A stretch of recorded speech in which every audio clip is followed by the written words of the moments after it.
La Clé des Mystères vous présente sa chaîne en espérant qu'elle vous plaise. N'hésitez pas à mettre des commentaires pour nous dire ce que vous en pensez et si vous souhaitez plus d'informations sur d'autres idées, nous serions ravis de les partager. La sorcière Catherine Rabatio. Les faits remontent au XVIIe siècle, où les murailles de la place forte de la Motte se dressaient encore pour défendre la Lorraine contre les troupes françaises de Richelieu. Dans l'un des villages de la région de Neufchâteau habitait celle que l'on appelait la Catherine Rabatio et que l'on soupçonnait fort de pratiquer la sorcellerie.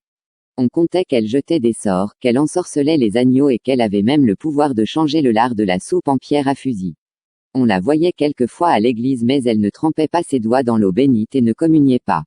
Aux veillées du vendredi, en sa présence, se produisaient toutes sortes de maléfices, la lampe s'éteignait sans raison, les femmes trouvaient des crapauds dans leurs sabots et on entendait des grincements aux carreaux. Et bien d'autres choses encore. Les veilleuses mouraient de peur mais la Rabatio demeurait tranquille, poussant parfois des soupirs qui ressemblaient à des grognements de petits cochons et remuant son couveau de sa main droite sans se brûler, jusqu'au moment où elle sortait avant tout le monde. Peu après, on entendait dans les airs passer le cortège effrayant de la chasse-tortue. Et enfin, au dire de certains qui l'épiaient les dimanches matins, elle avait la tête d'une bête avec autour des oreilles, du poil long et dur comme celui d'une barbe de bouc. Le peuple racontait, sur la main qu'elle cachait, qu'il y avait au village un risque-tout, le Jérémie.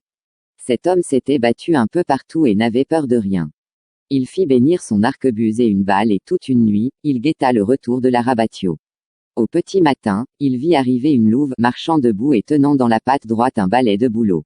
Il n'hésita pas et tira. Mais comme il faisait un peu froid, il tremblait un peu et la balle dévia, traversant la patte de la bête. Alors totalement paniqué, il s'enfuit de peur que la bête l'attaque.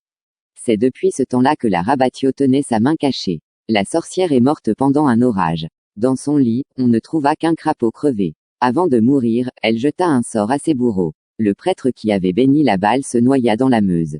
Le Jérémie, reparti à la guerre, mourut des suites de l'éclatement de son fusil qui lui mit la tête en bouillie. Merci de nous avoir suivis. Si nos vidéos vous plaisent, veuillez mettre un petit like.